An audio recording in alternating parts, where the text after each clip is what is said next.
कि नहा के नेउता दिली आर नानी के आवैल कहलिए मुरहनवा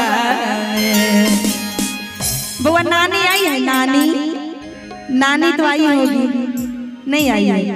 बिना नानी नाना बिना मौसा मौसी ऐसा ये कौन सा मुंडन हुआ, कोई नहीं आया है।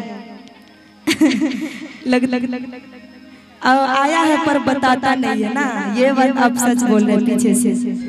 और कहना है कि नहा के नेउता दिली आर नानी के आवैल कहलिए मुरहनवा आतैयो नहीं अइले नानी छिनरिया मोर लगे बेरिया नहीं अइले नानी हरा जइया मोर लगे बेरिया नहा के नेउता दिली नानी के आवैल कहलिए मुरहनवा नहा के नेउता दिली नानी के आवैल कहलिए मुरहनवा नहीं अइले नानी हरा जइया मोर लगे बेरिया नहीं अइले नानी खचा रहिया मोर लगे बेरिया।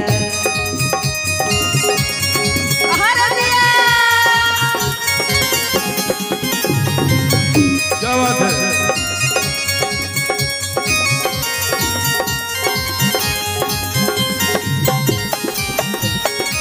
पापा हुआ पापा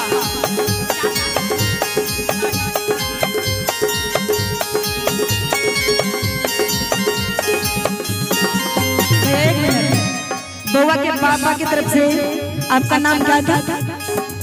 क्या प्रिय रंजन के पापा की तरफ से 500 रुपये का पुरस्कार है। मैं बहुत बहुत उनको धन्यवाद करना चाहूंगी, थैंक यू। और आप इसी तरह लुटाते रहिए अपने बेटा के मुंडन में। और आगे का लाइन कहना है मौसा के नेउता दिली मौसी के आवैल कहले मुरहनवा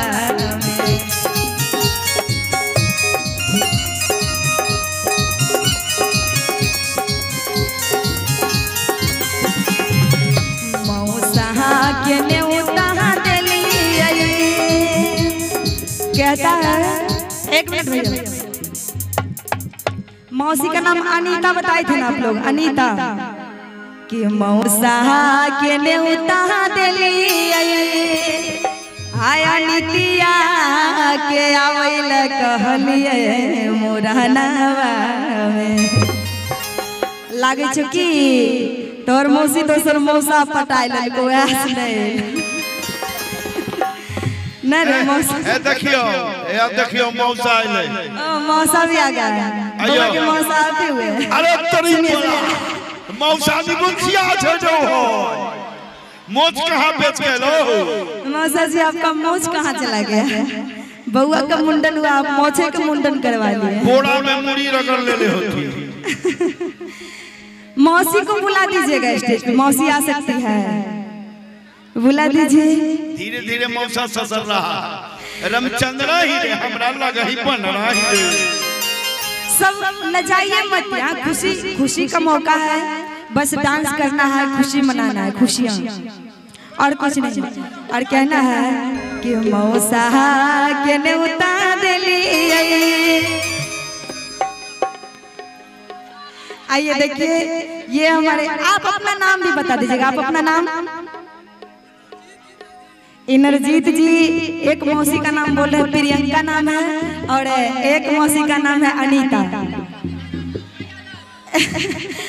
सुनिए ना बाबू, आप गुस्सा मत मानिए। तबलवा का बजवा दोनों बाबू, तबला का आवाज।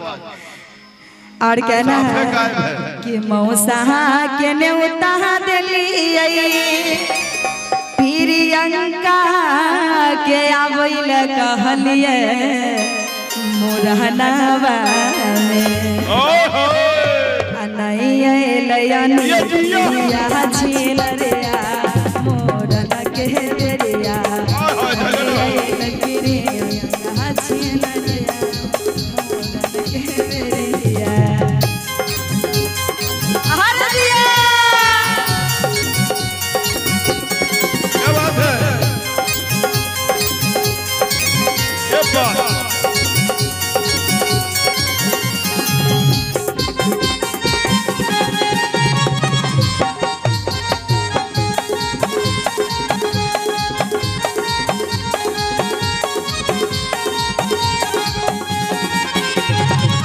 पर भैया हम चाहेंगे मिथिलेश जी अगर संगम जी तैयारी हो गई है तो जरा बुला दीजिएगा। जाइए संगम जी को और मौसा की तरफ से 500 रुपये का पुरस्कार है। बहुत बहुत धन्यवाद इनको। और आपका नाम क्या था? अनिल जी की तरफ से 200 रुपये का पुरस्कार है। थैंक यू आपको। बउआ के मौसी आप जल्दी से आ जाइए स्टेज पे और पुरस्कार के साथ आइएगा, नहीं तो बहुत गाली देंगे आपको। जल्दी से आ जाइए प्रियंका जी और अनीता जी, क्योंकि आपको दक्षिणा में बहुत कुछ मिला होगा। बउआ के फुआ जी भी आ जाइएगा।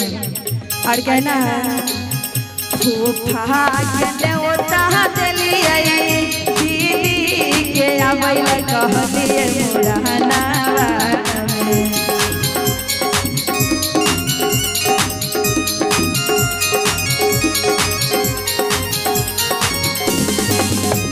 फूफा के ओता देलिए दीदी के आबैल कहलिए मुरहनावा नहीं आई दीदी हर जइया मोरन के बेरिया आए आए लाए मौसी खचा रहिया मोरन के बेरिया आए आए लाए मौसी हर जइया मोरन के बेरिया आए आए लाए मौसी हर जइया मोरन के बेरिया आए आए लाए खचा रहिया